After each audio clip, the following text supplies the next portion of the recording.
আমরা লাউ পোড়াটের সকল সদস্যরা এখানে আছি। আমরা সবাই জানি যে লাউ গাছের কাটিং করতে 4G কাটিং।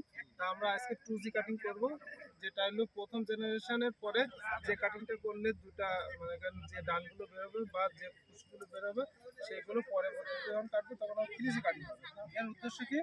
এর উদ্দেশ্য হলো লাউয়ের প্রথম জেনারেশনের থেকে সবই ম্যাক্সিমাম কুশফুল আসে। যখন আমরা 2G কাটিং করব তখন আমরা 50-50 পাবো। 50% মেয়ে ফুল পাবো, স্ত্রী ফুল, এবং 50% আমরা পুরুষ ফুল পাবো।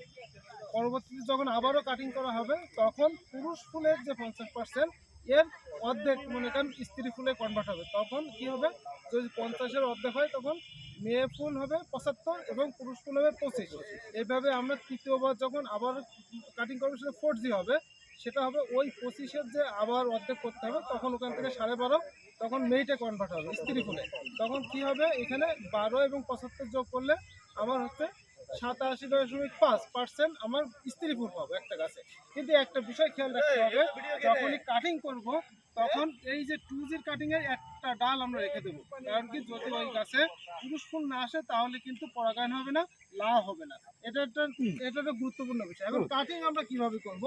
12 পাতা গাছের যদি 12 পাতা হয় তখন আমরা 12 পাতার পরের থেকে এখানে কেটে দেবো। কিন্তু এখানে আমরা যখন মাথায় লাউ করবো তখন মাথায় ওঠার পরে আমরা কাটিংটা করব।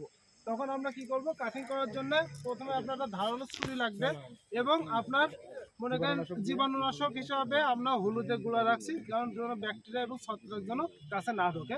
আমরা এখন কাটবো। আমরা দেখেন এই যে 12 পাতা হয়ে গেছে অলরেডি, আমরা এখান থেকে কেটে দিলাম। কেটে দেওয়ার সাথে সাথে আমরা এখানে জীবাণুনাশক হিসাবে হলুদের গুঁড়া মানে খুব ভালোভাবে দিয়ে দিতে হবে, যাতে এখানে কোনো ব্যাকটেরিয়া এবং ছত্রাকের আক্রমণ না হয়, যাতে গাছের কোনো ক্ষতি না হয়। এই গাছটায় যখন আবার নতুন ডালপালা আসবে তখন কিন্তু এখানে 50-50 পুরুষ এবং মহিলা ফুল পাবে এবং প্রচুর ফলন হবে। ধন্যবাদ সবাইকে।